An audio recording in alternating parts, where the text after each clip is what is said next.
It is very nice to greet you again. In today's video we will talk about the following.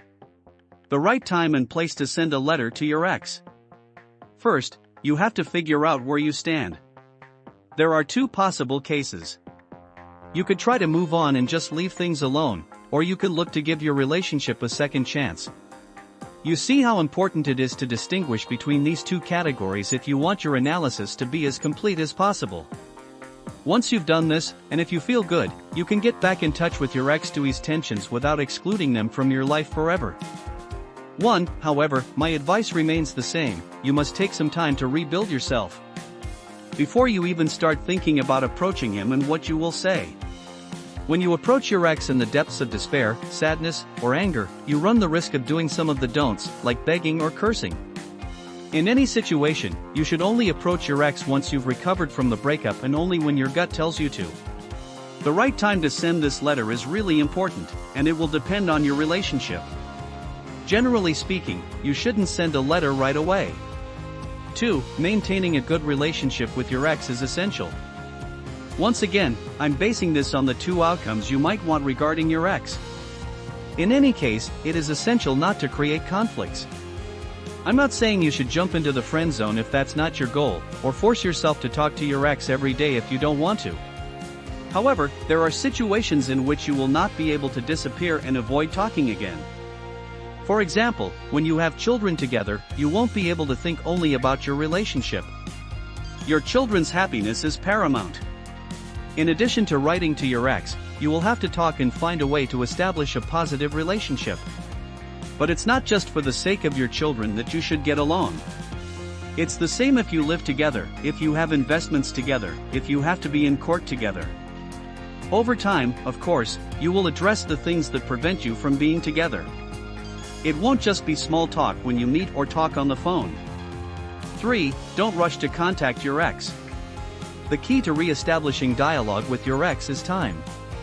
You are definitely going to have to take the time to prepare your actions and the moment in which you are going to launch them. Above all, and I really stress this point, you should never rush or you will risk being blinded by excitement. Unless there is an emergency, you should take a step back and gain perspective on the situation while thinking about what actions need to be taken. Communication after a breakup shouldn't go around and around in circles. I'm specifically referring to those of you hoping for a second chance. To help you, keep the following tips in mind to communicate effectively with your ex through this letter. Honesty and sincerity. Express your true feelings and intentions in the letter and avoid manipulation. Take responsibility for your actions. Recognize any mistakes you have made in the relationship and take responsibility for them. Be clear about what you want. Clearly state what you would like to happen in the future and what you are willing to do to make things work. Avoid blaming. Avoid blaming your ex for the problems in the relationship. Instead, focus on how you can work together to make things better. Show empathy. Put yourself in your ex's shoes and try to understand his perspective on the relationship. Use first-person statements. Use first-person statements to express how you feel, instead of making accusations. This will help avoid becoming defensive and make it more likely that your ex will listen to what you have to say. Show respect. Even if it bothers you, show respect in your letter. Avoid using harsh or hurtful language, as this will only hurt your chances of reconciliation. 4. What happens after I send the letter? You will have to respect these rules and steps if you don't want your ex to wave this letter in your face telling you that nothing has changed. Your personal actions, such as going out, exercising, and reconnecting with a circle of friends, should never stop. You will need this balance to keep your life dynamic. It is important that you understand that your ex does not want to fight with you. You are sharing a past, memories, maybe even children, so you should not be afraid to take the first step to save your relationship. This doesn't mean you should beg and plead.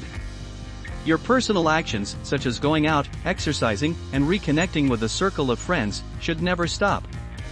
You will need this balance to keep your life dynamic. You are an essential part of what we do on this channel. For this reason, we keep an eye on what you need, and if it is your desire to recover your ex correctly and effectively, you must click on the link below.